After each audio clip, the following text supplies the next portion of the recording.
please rise to salute the flag. Pledge allegiance to the flag of the United States of America and to the republic for which it stands, one nation, under God, indivisible, with liberty and justice for all.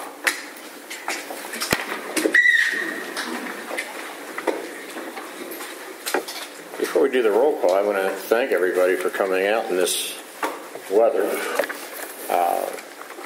and ask that when you leave here, be very careful because it's getting slipperier by the hour. So, Mr. Basil, would you do the roll call, please?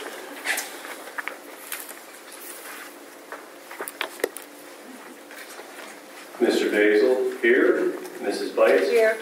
Mr. Doty? Mr. Kurtz? Here. Mr. Rathke? Here. Mr. Speed? Here. Mr. Radowski? Here. Mr. Wolf? Here. Mr. Martino? Here. I get a different inflection on my name every meeting now. Just under announcements, there will be an executive session. There was an executive session before the Committee of the Whole meeting to discuss personnel issues, and there will be another executive session following this meeting to discuss some negotiation issues. And then agenda edits for those of you that have an agenda in front of you. Oh, there are a lot of agenda edits. Under item 8, financial, letter I will be to approve the submission of the PlanCon Part K related to the 2015 issue of general obligation bonds, and that should save us more money. And letter J is a discussion of the use and approval of grant money. Under number 9, personnel, there's a motion to approve the following appointment, and that's under administration. That'll be 1A, and that's Preston McKnight as the high school principal, beginning approximately April 1st, 2015, if released by his current employer by then, with an annual salary of $110,000 prorated for this school year, pending fulfillment of all statutory requirements.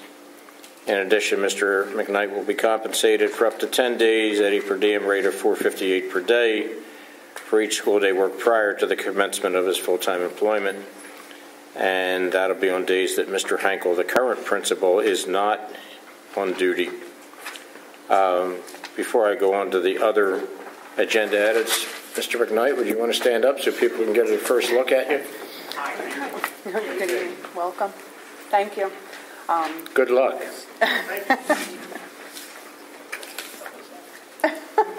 And I shouldn't have had you stand up yet because we didn't vote yet.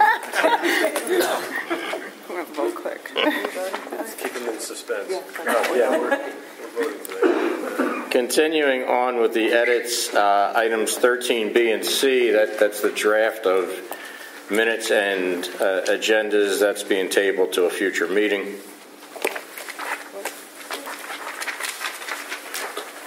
13B and C were the draft minutes and draft agenda. We're tabling that.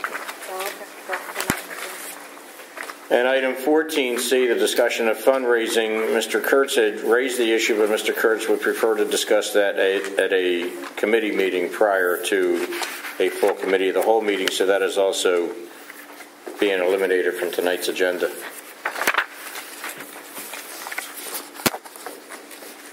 The requirements for public comment are very simple. If you have a public comment, come to the podium at the appropriate time in the agenda. Make sure the little red light is on. There's a button on the microphone. State your name and address, and you'll have 3 minutes to discuss whatever issue is relevant at that time. Mr. Wolf has a machine here that times the 3 minutes. Continuing under announcements, there was planned a discussion on kindergarten expansion and on school property taxes. We're going to discuss the kindergarten issue at the next Curriculum and Instruction Committee meeting, and property taxes, Mr. Kurtz will do that in person at the next voting meeting. So that is everything under announcements. Is there any public comment on announcements? Seeing none, we'll move on to the superintendent's report. Thank you, Mr. Martino. We did have a nice list of students that were going to be coming this evening to be recognized, but unfortunately, due to the weather, I did ask them to come home. However, our student representative, Board Representative Ellis Sweet, is here with us, so thank you for her courageous parents in bringing her out this evening to be the representative there. I do have one announcement that I would like to make, and it's with regard to two students. The one student does not attend here, but we're going to combine them, that had quite an accomplishment back in October 2014. And they're two students from the horticulture program at Berks Career Technology Center. They competed in the FFA's nursery CDE competition. And congratulations should go out to Emily Dara, 11th grade Danny Booneri student, who tied for 7th place. And Dennis Haldeman, who is a 10th grade student at Boyertown, also placed 10th place in this same competition. So I wanted to bring that to everyone's attention this evening. Other than that, I don't have any other, I do. Our cheerleaders were in Florida this weekend for a national competition, and they did place 8th. And we're going to recognize the cheerleaders at the end of the month. I have a little surprise for them, and we're going to bring them in here and do something. They've had quite a lot of accomplishments going on, and I thought it was time to recognize them. They're so good at being there for everybody else and supporting all of our athletics that I have something that I'd like to present to them. So that'll be next meeting, barring no snow, ice, sleet, hail. I think 8 of the board members and you and Mrs. Kramer should be in cheerleading costumes and do a cheer. Only if Mr. Rathgeb wears a bow. Never do. Thank you. That ends my report. Okay, on the items that were rescheduled, they're going to be rescheduled for another meeting? Well, yes, we're going to go to spring. We're going to wait until it's springtime to bring back the students, I think, so, at this time. Okay. Connor, do you want to read, or should I read the next curriculum meeting? You can read it. Item 6, the Curriculum and Instruction Committee meeting is scheduled for February 23rd at 6 p.m. And before I move on, was there any public comment on Mrs. Torsh's report or on the Curriculum and Instruction Committee meeting? Seeing none, we'll move on to Building and Grounds. Ms. Twardowski. Thank you. The Facilities Committee last week, we postponed because of the weather. We were supposed to get ice. We're going to try again for this Wednesday at 6 o'clock, and hopefully, I don't think there's anything on the forecast right now, so we'll keep our fingers crossed. Okay. Any public comment on facilities? Seeing none, we'll move on to finance. Okay, we have course approvals, so forth and so on. Are there any items here that we have any comments or discussion on? Mr. Basil? Well, the Finance Committee met last week. Yes. Yeah, time seems to be flying by. Just to give the board sort of an update of what we discussed, we did have the director of the BCIU, what was his name again? Mr. Blessing, that's correct, Carl Blessing, who is also involved with the Health Trust. We had him come to answer some questions that we had as related to how the trust operates. What I found a little, quite frankly, illuminating was that in addition to the membership that we have, there's an executive director positions there. I think there's 6 of them, and they're self-appointed, and their terms are endless. So once you get to become an executive director, you don't get voted off. They don't change officer positions. They're there until the school district that has asked them to represent them either pick somebody else or they resign, one of the two. So in terms of the decision makers on what's happening with the trust, it's a very cloistered group that can pretty much decide for the rest of the membership what's happening, what isn't happening. There's no limits to when you can vote them off. They don't go away unless they decide they want to resign. So I thought that was very interesting. We also learned that they're taking in about $6 million a year in premiums, and they're paying about $6 million a year in claims. They're sitting on about $21 million, which they have not invested. And that was something we tried to press him on as to what they were going to do with those funds and how they're going to make that capital work for us. I think the short answer was that they're looking into it, but quite frankly aren't really going to invest in anything that's going to generate any kind of return. So if anything, they're going to put it in CDs that's going to generate, less than 1% in interest, which is less than the rate of inflation. And we had some discussion as to what they actually could invest it in, but I don't think that was persuasive in terms of what they would ultimately do. Let's see what else. We talked about the budget a little bit. The business office had put together another version of the budget. I asked Mr. Small to send that around to the rest of the board so you can see what it looks like. This would include the second bond refinance and what that impact would have on the budget long term. We also put a placeholder in there for building closure in 17-18, that fiscal year, to see what that impact would be on the school district. And I think that's about it. And the last thing that we discussed was the transition house with Mr. Blessing while he was here. We decided to do two things. So the first was he agreed to pay the utilities going forward. I think we stepped up to increasing the rent by $100 a month for the first year.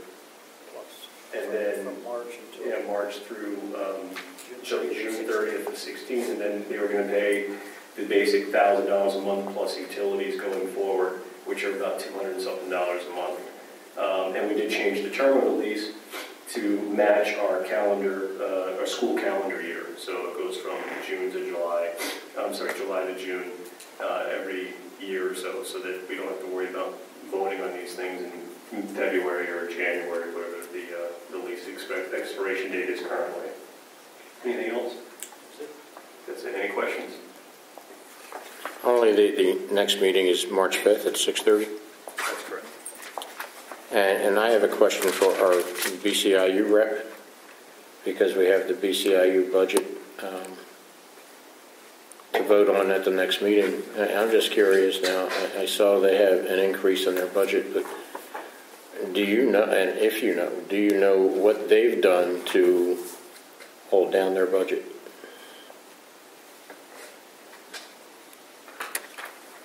Mr. Martino, actually, they've done a couple things. They've, since Dr. George was out there, there has been some shuffling of staff, and they've actually cut some administrative spots. So they actually have cut administration down somewhat and shifted some responsibilities onto some other members, giving them a slight increase to handle that. But overall, a savings of a couple $100,000 in that arena. They do have a new contract that just went out for their teachers. It was a reasonable contract. I know that they've been in status quo now for a while, so that was pending. I mean, frankly, most of the BCIU budget comes from the services that they offer to either be the state or federal or other IUs or child care and whatnot. So most of the money actually comes from grants, the state and federal. Very small portion of the budget comes from school districts actually. I only asked. I didn't think their budget was out of line. It was only like a 2% increase, but I was just curious what they had done to economize. They actually have done a couple things. Thank you. Mr. Small, did you want to discuss the PlanCon? The PlanCon document is the same as you approved in January. The one you approved. There you go. The PlanCon document, the PlanCon K, is a summary transmittal for all of the documents related to any bond issues. So the one you approved in January was for the 2014 issue that you did in December. And now it's the same batch of documents for the 2015 issue that we did in January. Or I should say 14 was in December, 15 obviously in January. It's just a summary form that goes to PDP demonstrating all of the transactions related to each bond issue. So it's basically a formality. Thank you. Item J, the other agenda edit we had on this is actually a question for Mr. Basil and Mr. Twardowski and Mr. Wolf, who were on the board before the other 6 members. And that is the intent. There's a conflict in my mind that any spending over $100 is supposed to be signed by the board president. But what about grant money? The use of grant money. If we accept a grant, we approve a grant, and then the administration decides to spend $2,000 of that grant on whatever, does the board have to again approve that, or is that up to the administration? I don't know what our policy says on that, quite frankly, but my I don't think there is any. past was we weren't getting a lot of grant monies in the past, and those that we were getting was something that Anne Marie Trainer was handling, and she tended to be really closed-lipped about what those funds were for. So it was, well, I'm getting grant money for this and I'm paying for that in a very general sense, not very specific. So as a board, we were never really in the loop on what grant dollars were coming in, what they were supposed to be used for, and actually how they were actually used. So I don't think it's a bad thing for the board to be aware of those things. I think it's probably helpful for the public to understand it. If the board's understanding it at the same time, then the public has an opportunity to understand how those grant dollars are being used as well. The reason this came up is I had seen some funds that were expended that we hadn't approved, I hadn't signed. And that was the answer from Mrs. Torsia is, well, this was out of a grant, and the board had already approved accepting the grant. So do we just want that listed as information when that grant is used? And like I said in the past, that discretion had been left primarily to the administration, just because the administration typically have been the ones applying for these grants and understood what the constraints were around the use of that grant money. As the budgets got tighter, there was a little bit more focus on this in the sense that we could use, I don't know what the grants would be, Title I grants, Mm-hmm. those types of things. And this is how we can use it to pay for this type of aid or teacher or whatever class. And we have those discussions, which was a little bit more detailed than we had in the past, but we didn't actually get down into the nitty-gritty details of, well, this particular, $3,427.16 is being spent on this particular need. And where we were getting into it was we had grant money that was being used to initiate a new program a lot of times, and then the grant money would go away, and then the district had the burden then of finding the money to continue that program. And that kind of went under the radar for a while. Nobody was really understanding why our expenses were going up so dramatically. It was because a lot of times the grant money that had been there had faded away, and nobody understood that that had been what had been used to pay for that program up until that point. And so suddenly we were raising taxes and doing other things to pay for those programs going forward.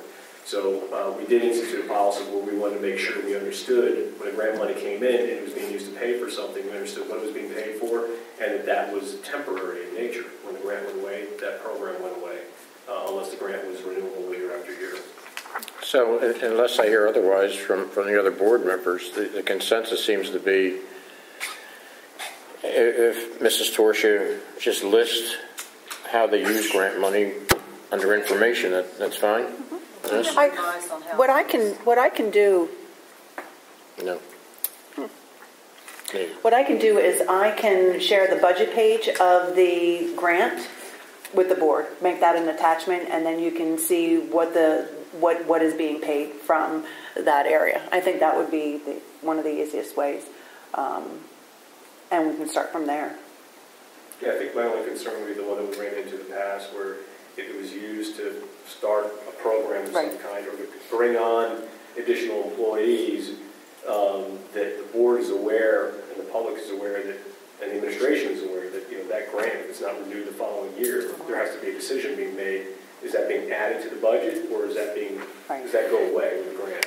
Right, and Title I money, unless there's a major change, that I don't foresee that money going away, and that's very specific to what it can be used for and who can be expended from it.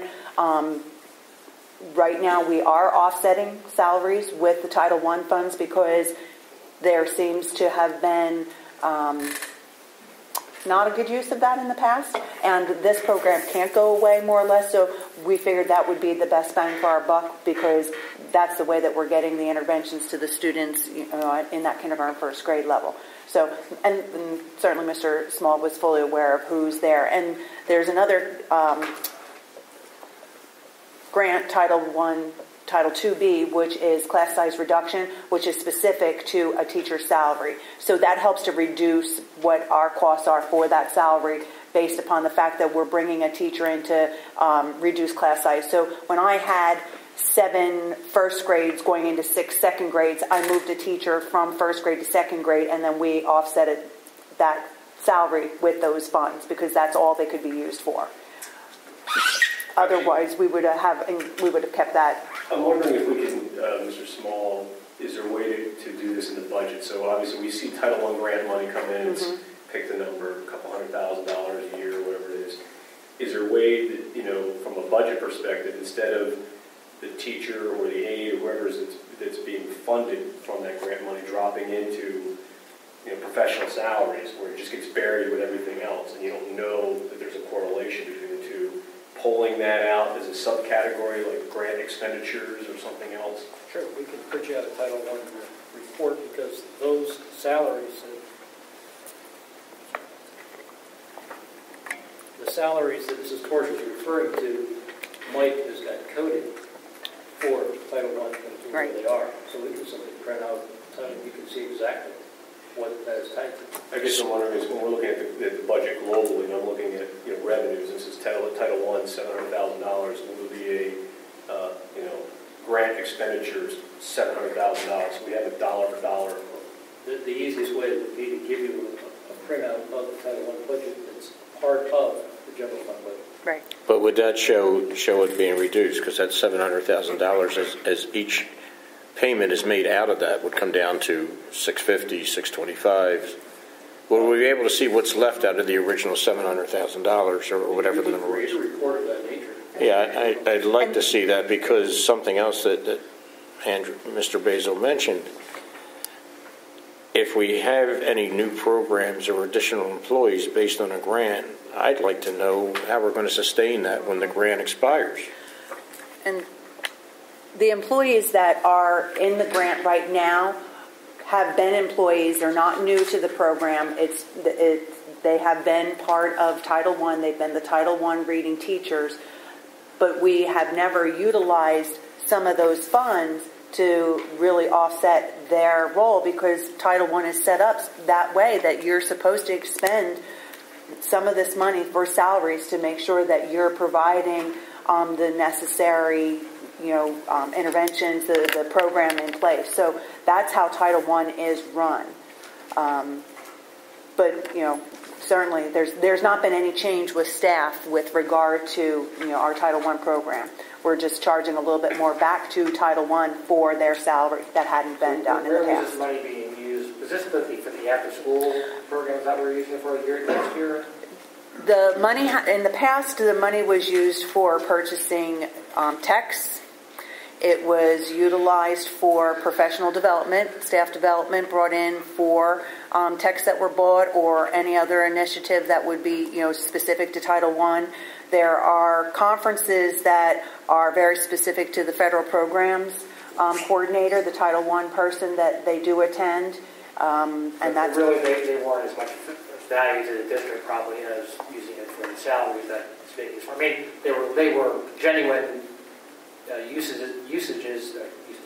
genuine usage that was legal under Title I. So then I came to audit that, we were fine, but it really wasn't probably the best use of that money. Is what you're? I'm saying that that there was some concern with where the money was being used. Actually was concerning with where that yes, money was being and used. so I made sure that more of it was put into where it needed to be.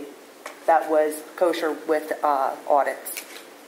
And putting Title I aside, I can't speak specifically to what grants were being referred to, but I do distinctly remember sitting at board meetings where we were sitting there and it's like, oh, we're going to bring in this person part-time, and this is what the salary is going to cost, picking over $45,000 a year, and it was like, but don't worry, I'm going to cover that with grant money. Right. That was verbatim the line that I heard, and it's like, okay, well, if it's covered with grant money, what do we care? I mean, let's add the program. What we didn't know was, and what wasn't said was, oh, by the way, the grant money ends, next year. There's not been any addition of employees. With Title I, there are they're not employees. There are people that do come in and provide a service, but in June they go away. They're not part of our system at all. They're just a support to that Title I program, and then come June they're done, and maybe they'll get a letter saying the money's been here. We're going to bring you back to work with this group of students, and then that's it. But they're not professional staff. They're not a part of the teaching staff. They're just supplemental. Yeah. Yes. I think if we've got it outlined in the budget in a way that you can see what the revenues are, what the expenditures are, and if there's parity, I think everybody's satisfied with that. When you start to see an imbalance where the expenses are over, much higher than the revenues coming in, and that's when the board needs to sort of get involved with the administration and say, okay, well, are these things we want to keep spending money on, and we got to figure out where the other revenues kind of come in to support this, or those things need to go away too? Well, Title I's not something that you can make go away. No, I understand that part. But the other ones, yes. There's really. Excuse me. It's the miscellaneous grants. And there's we have not employed anyone as a result. But this is why I brought it up. In my mind, at least, it wasn't clear, so I figured let's discuss it. But yeah, we'll be happy to share budgets. All the grants should be set up the same. It should be the same protocol for reporting to us. Yes. Yeah, and we have been doing that. We have been making sure that anyone that is applying for grants, this is part of the question that Mr. Basil asked me earlier in the year. When will you know what's all out there? And I said, I hope by the end of the year, by June, but there could be other things that are still coming back. But as they get expensed too, then we want the reporting to be consistent, regardless of the source of the grant. Thank you. Are there any other questions or comments about finance? I have one question. I had one question about the transition house lease. Will we be getting a copy of that lease? Yes. It's with the solicitor currently. As soon as it comes, it will appear on the agenda. And secondly, was there any discussion on actually liquidating the lease, the house? Do we need to? We can't keep that. So there was discussion. Well, there wasn't discussion on it, but my recollection. Thank you. And Mr. Basil probably can speak better, but my understanding is that was part of the stadium project, and if we ever need to provide more parking, that's where it's going to go. My understanding was that Immaculate Conception signed on that line to take care of the overflow parking problem. And that's why we didn't have to do the parking. But if either the Maple Springs pool ever sold, or said we couldn't park there, or Immaculate Conception said we couldn't park there, we would have to provide that parking. I don't know that was an indefinite. Put in all that extra parking as it was. Yeah, well, we still needed more according to the township standards. Yeah, so according to the township zoning ordinance, there was a certain amount of parking that was required, and we were able to sort of value engineer that by putting the overlining line striping that we did out there for the busing versus the parking, and different colored lines and that sort of thing. So, and we managed to work out a compromise with the township where if we did have a problem, we signed an agreement with Immaculate Conception where they would take the overflow parking, we'd bus people up there and bus them back again. And we were able to move away from that in the short term. I would have to take a look at the plans. I mean, we did subdivide the house. We'd have to subdivide the house off from the school because we did take the original house and acreage and use that as part of the overall subdivision plan for the town, for the high school and the stadium. So I believe that lot line between the high school and the house disappeared. So what you would have to do now is go through another subdivision to subdivide the house back off from the high school. And you'd have to meet whatever the requirements are of the zoning for single-family residential dwellings in that particular area with the setbacks and everything else. And if there's still acreage available to do that, I suppose theoretically we could. There'll be a cost to do that. It'll cost, probably $20,000, $30,000 in engineering and legal fees to get that done. And then you could theoretically put the house up on the market for sale and liquidate that asset. I thought the whole idea, and I could be wrong, was that was going to be a gravel lot for parking, but Union rejected that. That's why they added the parking, they put that retaining wall in and added parking down there. So if Union rejected that to be a parking lot in the beginning, how could we even utilize that as a future date for parking if it was already rejected once? What was explained to me was, should Maple Springs or Immaculate Conception back out for any reason because Maple Springs is sold or whatever, I mean, we have no right to their property. That would be... No, we would have to make it a parking lot. As a gravel lot. Right, Like they rejected. They wanted it fully paved, engineered, Take care of the stormwater stormwater. run, and the board said, can we just throw some gravel down there and have it as excess? I think that's what they rejected, but, I mean, without pulling the plan and the agreements, we could do, I mean, we can do that, but we didn't talk about, I mean, and the lease is only, it's a yearly lease, so, I mean, if that's something we wanted to look at. I'm just uncomfortable with how much real estate we're acquiring as a school district, and I'm just always looking for us to consider that. We can look into the legality of it. I just don't, I don't know facilities? that we can. Okay, I appreciate that. Is there any public comment on finance? Seeing none, we'll move to item 9, personnel. 9A, and I'll say this, every time we have somebody leave, we do this with regrets, but Lori Barr is leaving, I understand, to go to a position at another school district, and in my time on the board, Lori Barr has been very pleasant to me, so I will miss her. I just wanted to say that. It's not everybody that's pleasant to me. Maybe she'll stay now. Yeah, she's been great, so I'm happy for her. Glad hopefully she's moving onward and upward. Do we need a motion for B1A? Yes. Or you want to do all the personnel? Do we need to vote for all personnel now? No, we only need to vote on the one. Well, we need A and B1. Well, the rest of the first letter the first number under letter B is the administration. So yeah, we would need a motion on the high school principal. I make a motion for 9B1A. No, it's actually going to be 9A, 1A. It's 9A, 1A. That's not what the. 1A. That's not what your edit says, Mrs. Graham. Letter B. Okay, so it's 9B, 1A, administration, a motion to approve Preston McKnight as the high school principal beginning April 1st, 2015 or sooner. Second. Motion by Mr. Basil, second by Mr. Wolf. Is there any further discussion or questions? Seeing none, Mr. Basil. This will be a unanimous vote for approval unless I hear votes to the contrary. Hearing none, motion passes. Thank you. Congratulations. Now would you like to stand up, Mr. McGlade?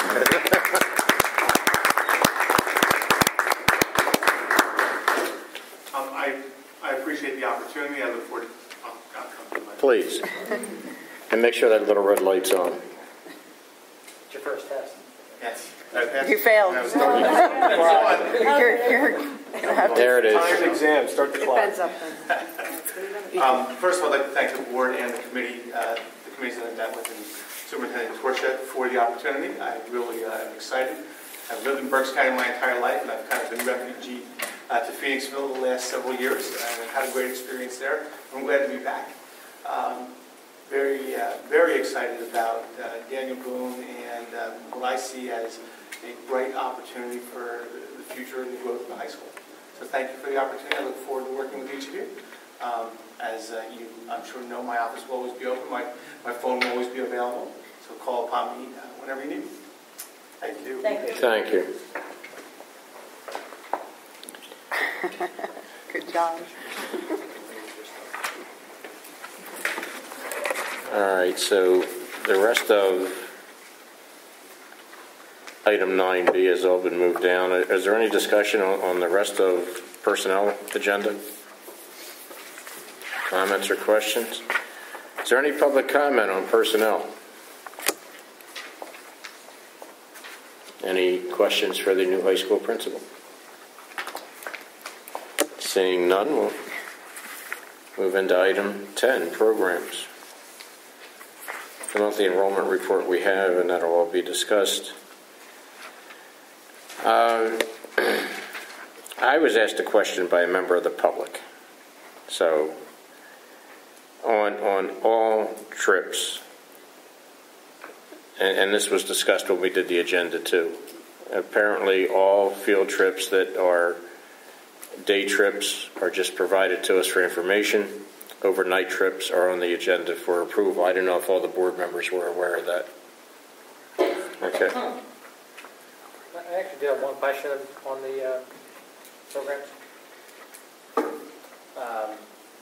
For the overnight one to Hershey, is there a chaperone going? Is it only 2 students? There's a chaperone. There is that? Actually, she said There you go. Were you offering? No? Yeah.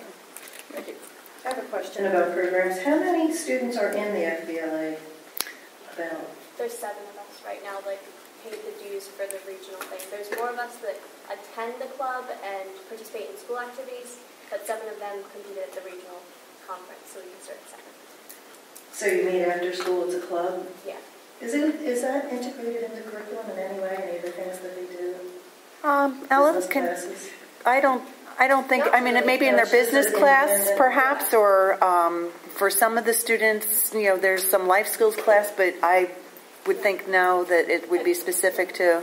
I mean, it's similar stuff that you learn in school and all, but it's not like actually. Are you doing entrepreneurial type things and studying about capitalism and exciting things like that? Not like capitalism, but I mean, we do have a ton of different competitions depending on what you want to go into. Like I did job interview, where you basically create the resume and the cover letter and fill out the application, and then you get interviewed. I got first, now I get to go to state. Nice. So yeah.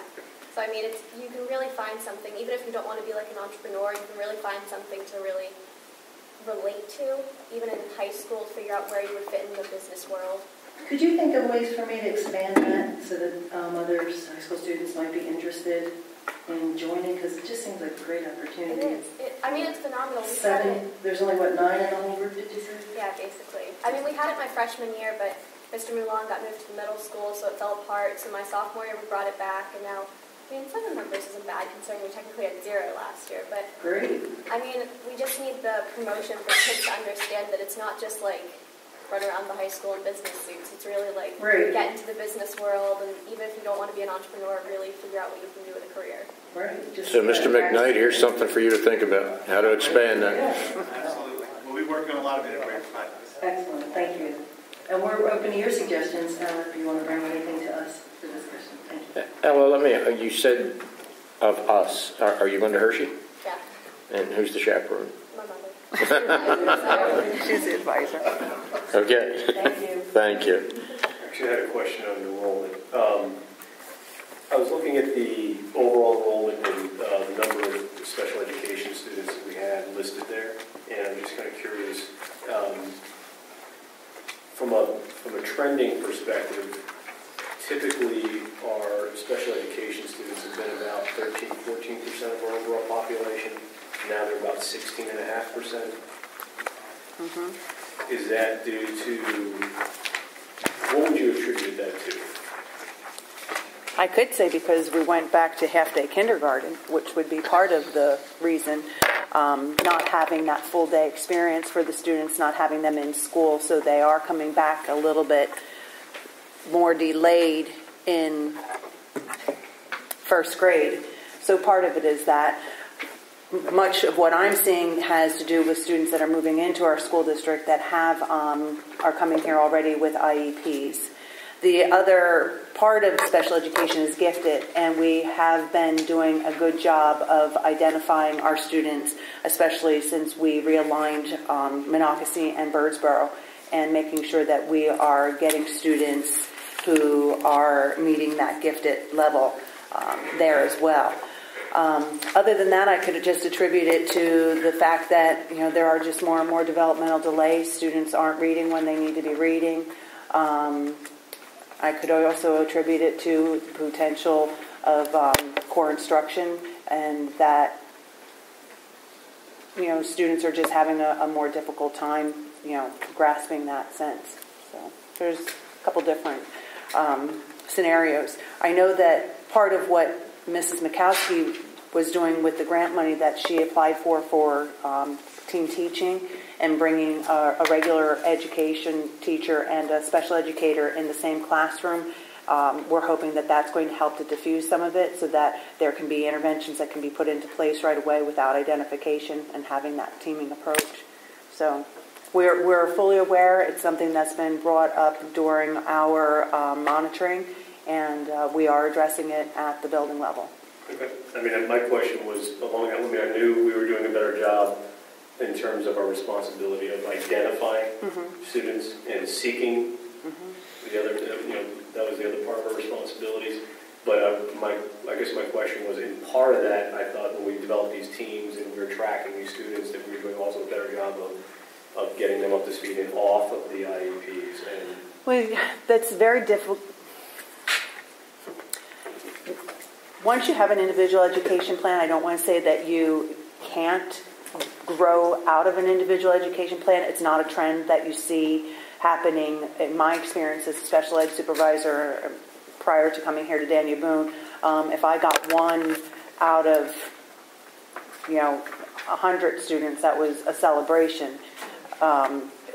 Typically the students are struggling, and they're struggling for a reason, and as they transition from elementary to middle school and middle school to high school, they're also finding that it's becoming a little bit more difficult in taking notes and listening to the lecture or the lesson being presented, that what they might have overcome at the elementary level, their reading levels may have improved, their fluency may be better, but they're still not completely comprehending enough to be able to be fluid on a test without having extra time to take it, or to be able to go into a room and take it quietly so that there's not other distractions. Those are some of the things that we see that students continue to need when they get to the high school. Does this number include, is it the 405s? Is that the other? Yes, 504. So those are our students who have medical related conditions that they're identified under, but they shouldn't be part of that total population. They should be separate. They should not, no. Okay. But our speech is a huge percentage, especially at the elementary level. You will see those IEPs fading away as the student transitions from middle to high school. But your specific learning disabled child, anybody that's identified on the spectrum, those kids are ones that are hard. The other problem is at the secondary level, as they get older, it becomes more determined whether or not the student has behaviors, or are they really emotional. And then we look at that classification, because if we're seeing a student that's chronically failing, not having good attendance, lots of different things in place, and things aren't happening, then that's when we start to really look at that disability area. Okay, but in terms of these numbers, you guys are on it. Yeah, Shelley is right on top of them, yes. And she has been putting things into place. There are a lot of team meetings that are occurring at the elementary level where we see more of it, to have the child study team going more in depth with interventions before they go to special ed, because we constantly are reminding our staff that special education is not the remedy to helping the child become the best learner that they can. So the best thing that you can do is give them the skills, work with them, and give them alternatives for the things that they need to be able to do to apply. So. Okay. You piqued my curiosity, though, and I don't want to change in the report or anything, but next month's report, could you tell us what the increase is in gifted? Sure. And the increase in other? Where are you seeing totals? So I'm sorry.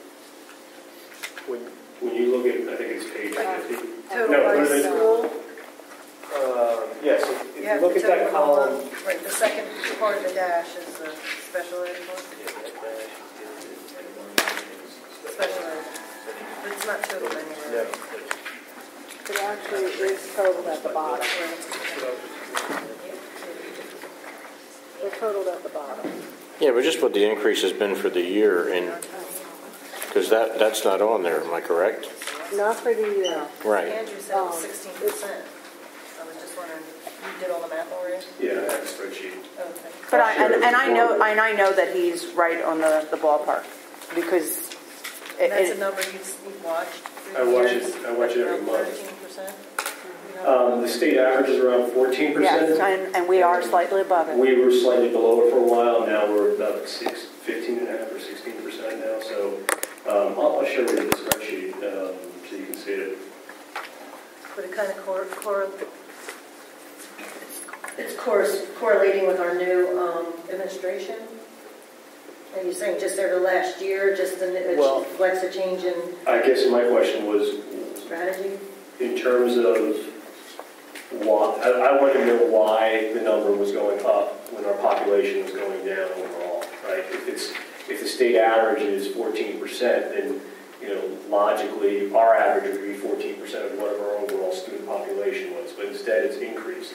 But did it just jump from 13%? No, this has been gradual. No, it's been gradual. So it's not indicative of the new administration and new identification? No. I want to say about 4 years ago we changed the way we approached our special education program with a much more aggressive approach in terms of having these teams and making sure that we were red flagging potential students that would need an IEP and that was being translated from one class to the next, and it was following that, and there were weekly meetings that were being put in place between the administrative teams and the teachers and the special education coordinator to make sure that we weren't losing these kids to the cracks. So I expected to see the number go up, but at the same time I guess I was under the impression that because the students were getting this attention as they came through their primary years, that we were getting them off of the IEPs and back into the regular education system, and that those numbers would level out. Instead, they continue to increase. So I was curious as to what was attributing to that.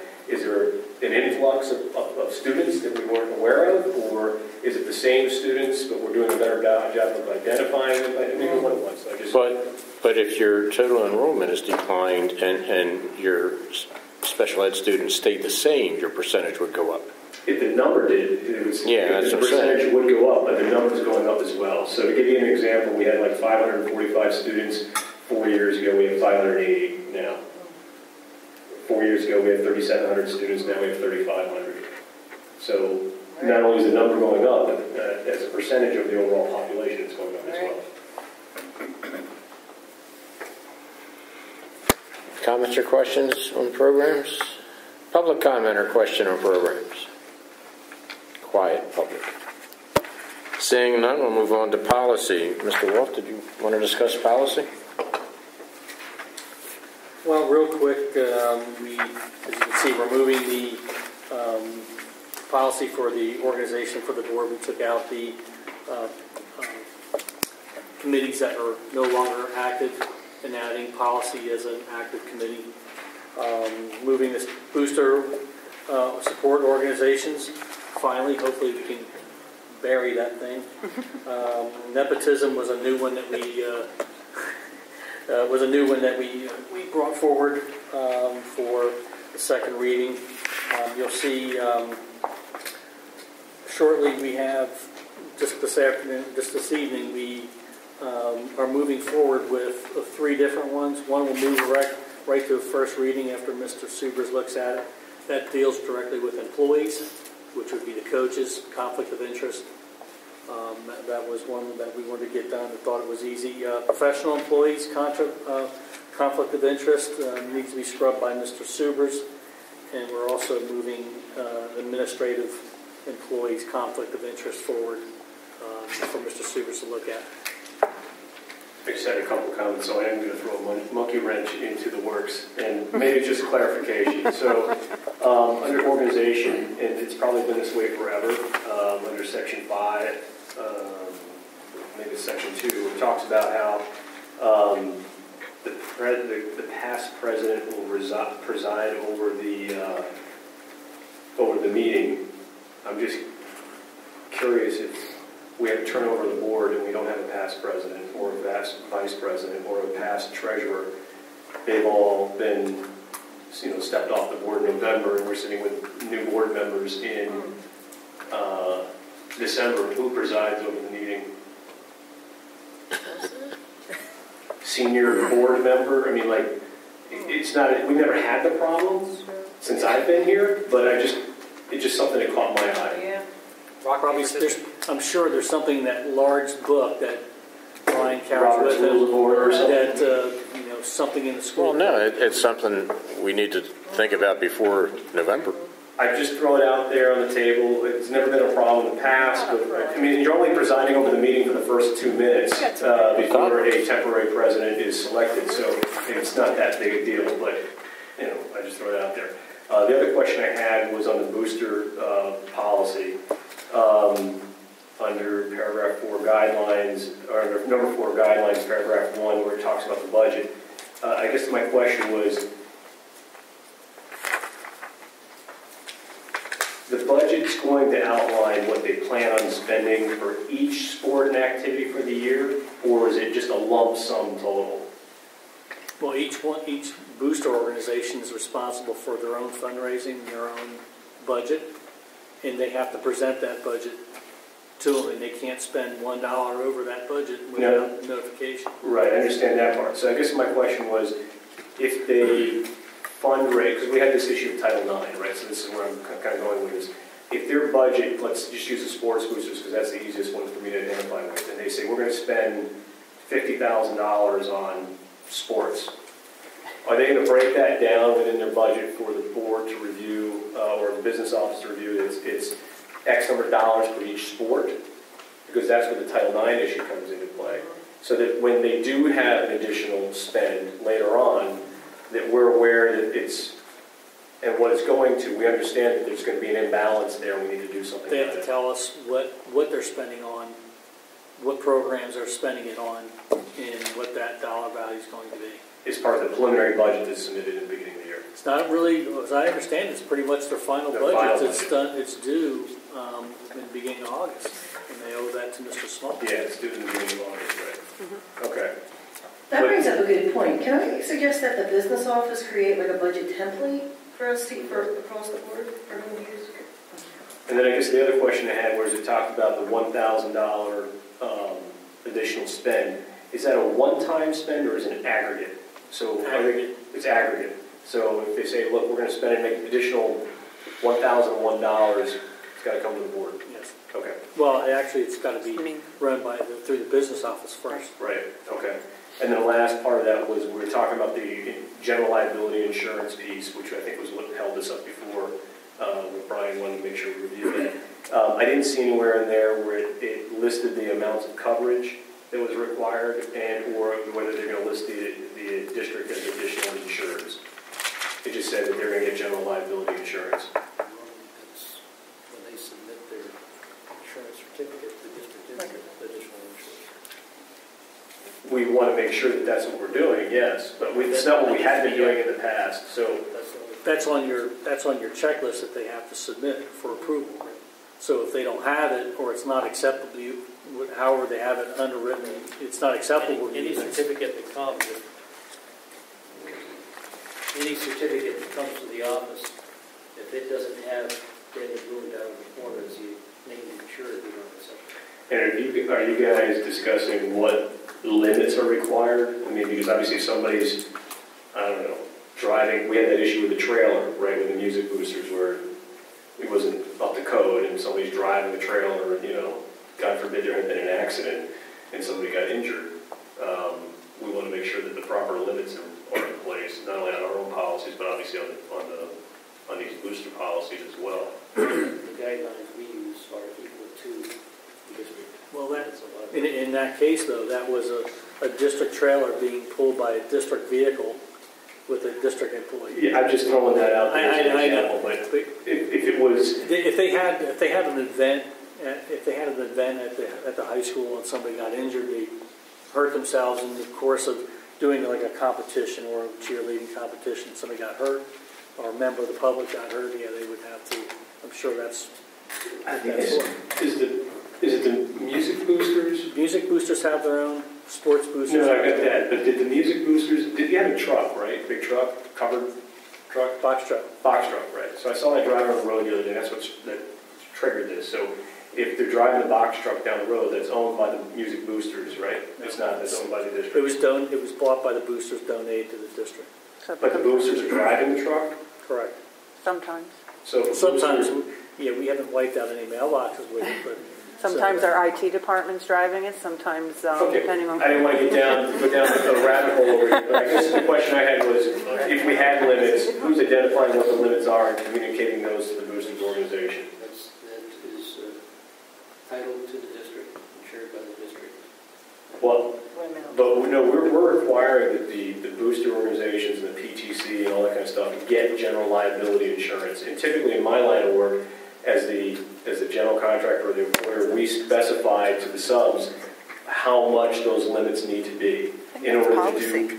And it's not in our policy. Is it an administrative guideline, or where is that being addressed? Right. I thought it was not in that one, but I thought there was a specific policy that adhered to it, because we have been receiving liability insurance with all requests to use facilities. So That's the facility. I would have to.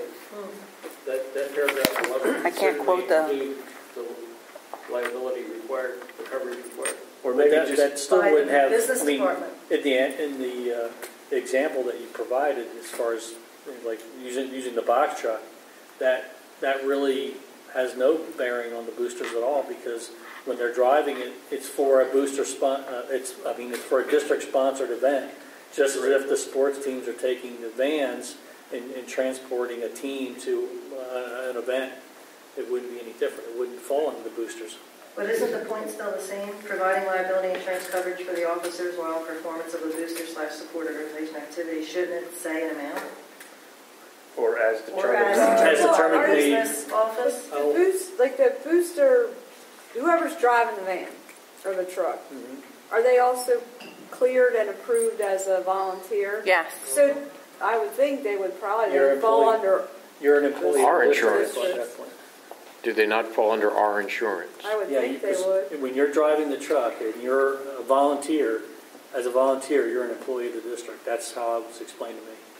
So, and you're using a district vehicle for a district event, and the vehicle is insured by the district. No, what I wasn't trying to do was get into each specific instance where there may be a liability issue. In general. I guess what I was just doing is, the policy doesn't speak to an amount, and is that amount determined by the district?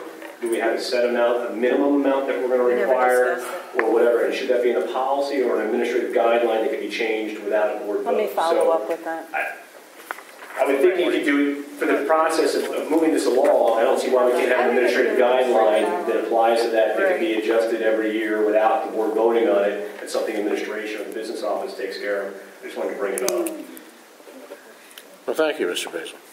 Hey, it's my pleasure. If this was going back to my first reading when I was coming over there.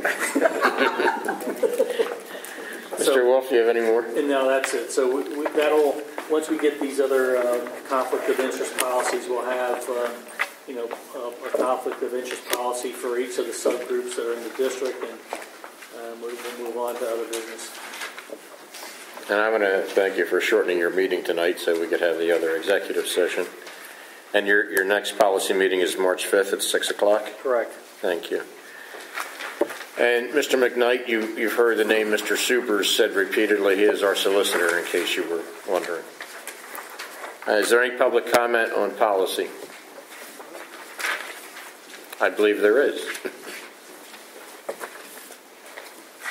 Laurel Reno, 367 Buckhead. I want to clarify some things.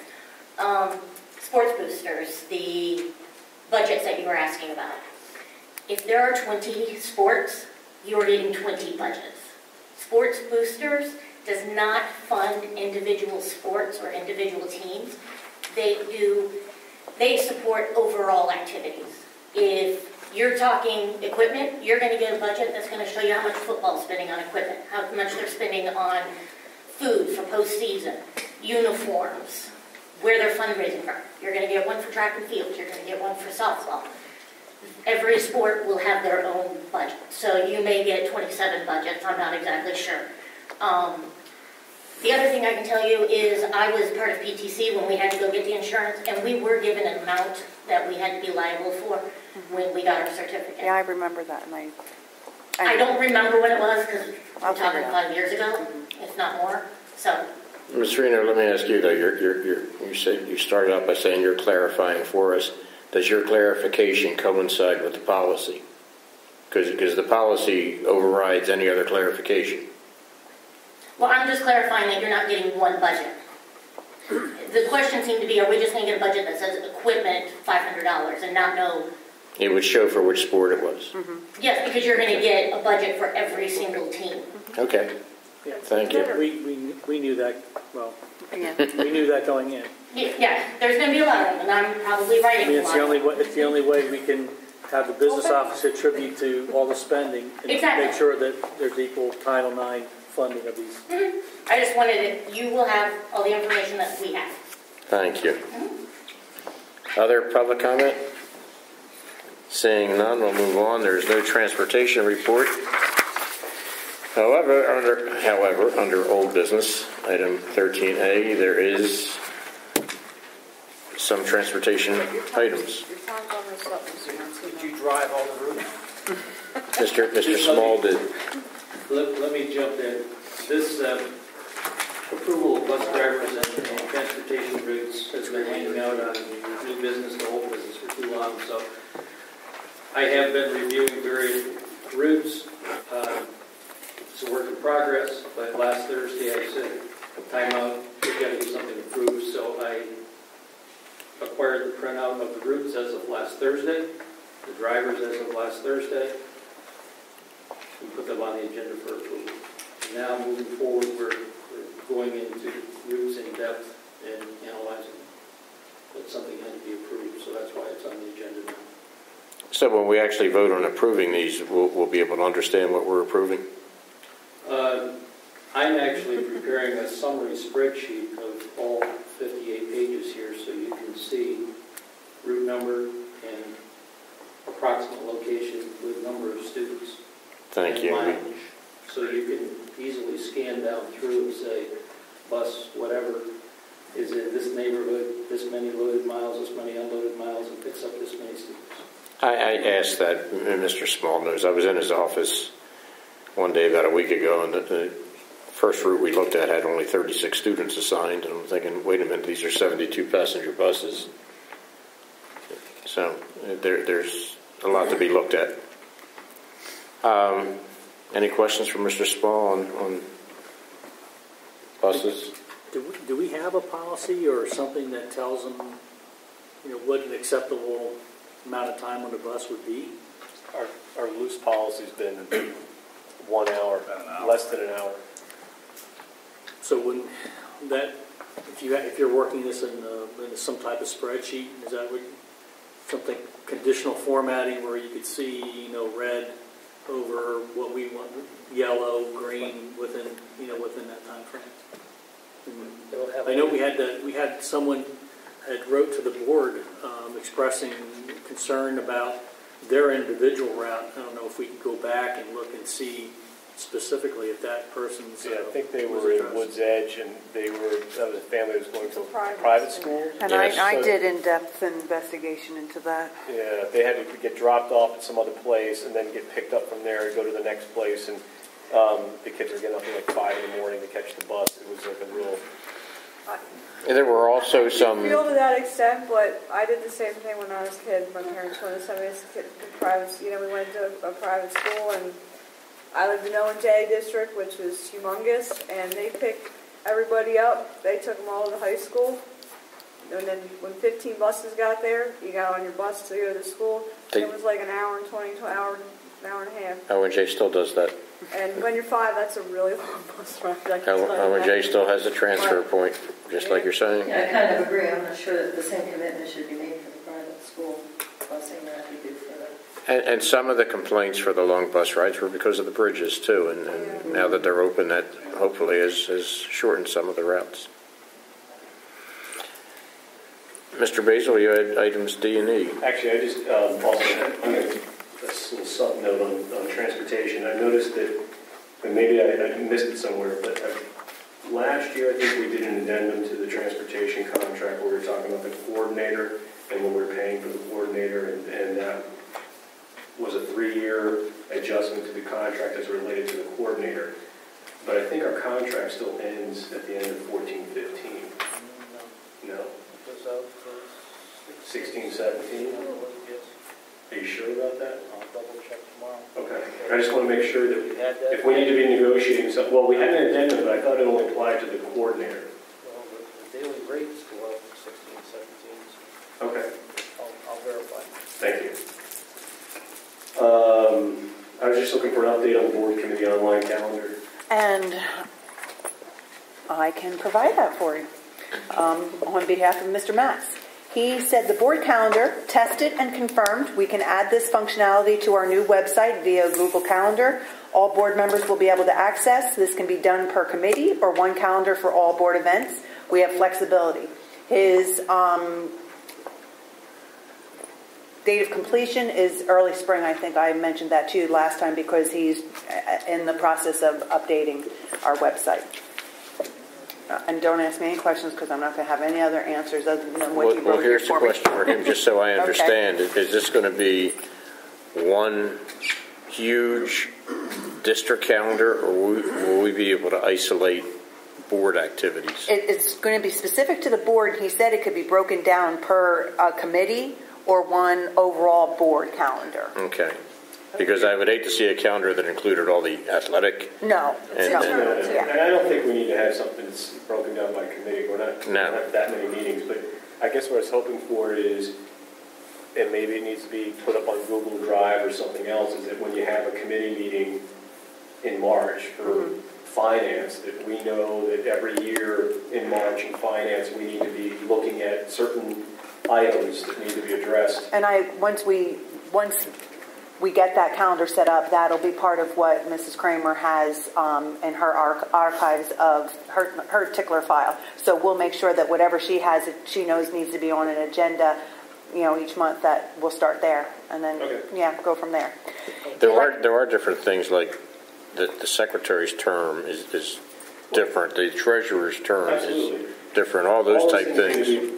Isolated, yes. So it's in there, and that becomes part of the institutional memory. I guess what I was looking for is when boards turn over and you have a committee and you get a new person sitting there and you're saying, well, gee, what does this committee do? What's the agenda supposed to look like? I don't even know what I'm supposed to be talking about in 2 months.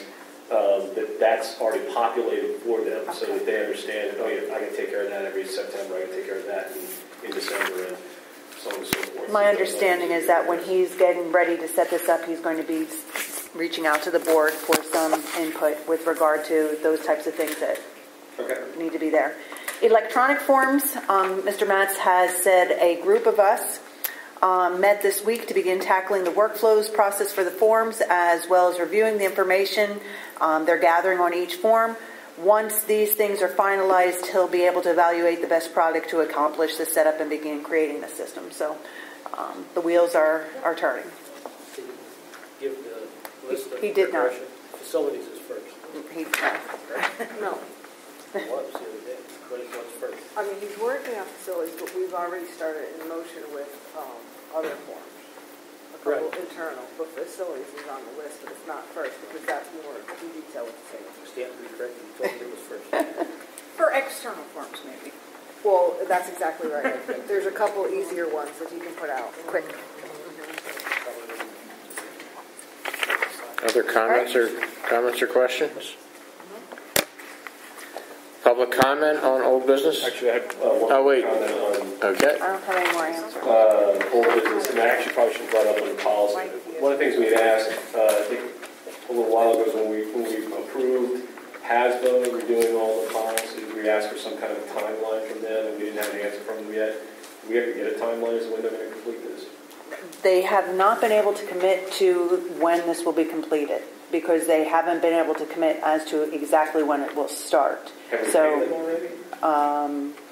Yeah. Yeah. It's part of the contract. Yeah. Go ahead. They're set up in March to meet with us at intake. We're gathering information right now. Yeah. And filling out a questionnaire. I'm sorry? I believe that's spread over. The payment is over Yes. 3 fiscal years, yes. Yeah, so we are not paid in I'm just full. wondering though that like, can we expect to have this done by May, by this time next year? I think we'll have a better answer when they, We'll we'll have a better answer when they come in March, I I think. mean, I'm just asking.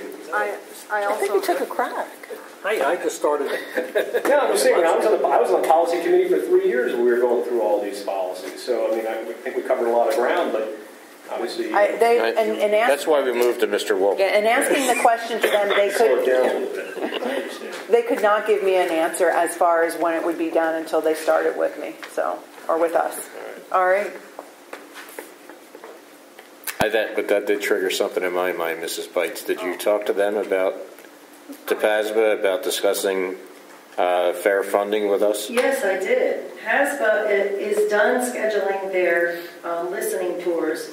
HASBA is the School Board Association trade group to which we belong, and they advocate for us legislatively. And there is an act that was passed in Harrisburg last year to go out and solicit comments from the public about the basic education funding formula. And PASBA was doing some listening tours and they're done, but I contacted the commission themselves and asked them on an online form today to consider bringing a formal hearing here. They had one on the 5th in Montgomery County at the technical school, in the VOTEC school. And some very good comments are coming out from the public. One of the things that was pointed out at that particular forum was that the schools they're disincentivized from sending kids to tech school because the cost to send them to tech school is more than to educate them at home school. So, and I don't know how much it applies here, but just generally speaking, so one of the things that came out in that discussion was that maybe the state should be given a flat fee, $4,000 a kid, for example, to send, that anybody gets who wants to go to a tech school. I just think that as much as state funding impacts our budget, that it would be nice if we had some input into the state funding. And I'll let you know if I hear back from Please. the commission on that. Thank you. Any public comment on old business?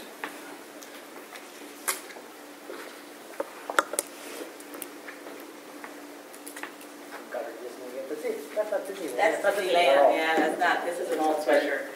Michelle Miller, 600 Ridge Drive. You mentioned a new website. Is that being developed right now? Yes, Mr. Matz is working on it. Okay, so. because currently it's not working well on an iPad. I don't know if it's been mentioned. No, ever since you upgraded to iOS 8, I also have a failed system that I cannot access my board, and that's because our antiquated system is not able to match up to. Okay, you can pull up the homepage, but none of the links work. I know. All right, thank you. Is there a timeline for that coming up? I know he's working on it, and that's his goal. Thank you for letting us know. Thank you. He knows. I've been... Other public comment? We'll move on to new business. Is there a motion to accept a grant? We doing this now or we doing this in 2 weeks? I don't know. 2 weeks. Okay, so in 2 weeks we'll vote on a grant for Feed Their Imagination Fund in the amount of $3,364 and to accept a donation from the Kiwanis Club of Pottstown in the amount of $250. Is there any public comment on the new business? Motion to adjourn? Well, is there any presentation by the public on any issue? We're having an executive session. I know, You're not going anywhere. trying to speed this along.